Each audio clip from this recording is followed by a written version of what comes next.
કળિયુગના 10 ભયાનક સંકેતો. ભગવદ્ ગીતા મુજબ આજના સમયનું સત્ય. રાધે રાધે મિત્રો, શું તમે ધ્યાન આપ્યું છે કે આજકાલ દુનિયામાં અજીબ પરિવર્તનો થઈ રહ્યા છે? સંબંધોમાં સ્વાર્થ, સત્યની જગ્યાએ ખોટ અને ધર્મથી દૂર જતા લોકો. શું આ બધું કળિયુગના સંકેતો છે? આજે આપણે જાણીશું કે શાસ્ત્રોમાં વર્ણવેલા કળિયુગના 10 લક્ષણો શું છે અને કેવી રીતે આજના સમયમાં સાચા સાબિત થઈ રહ્યા છે. 1.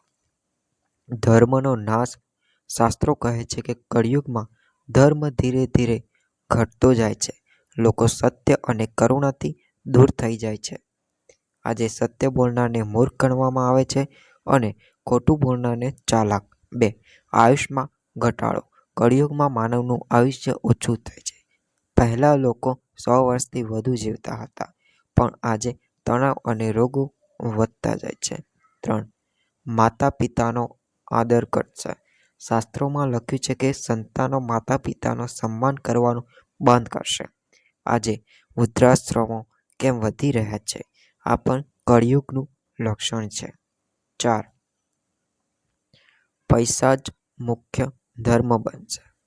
કળિયુગમાં માનવીનું મૂલ્ય તેના ચરિત્રથી નહીં, પણ તેની સંપત્તિથી માપવામાં આવશે.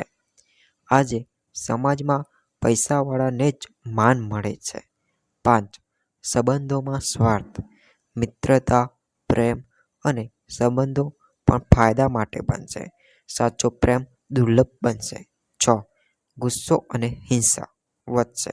નાની બાબતોમાં ઝઘડા, રસ્તા પર હિંસા, પરિવારમાં કલહ, આ બધું કળિયુગના સ્પષ્ટ સંકેત છે. 7. પ્રકૃતિનો ક્રોધ. અકાળ વરસાદ, ભૂકંપ, મહામારી, પ્રકૃતિ અસંતુલિત થઈ જશે.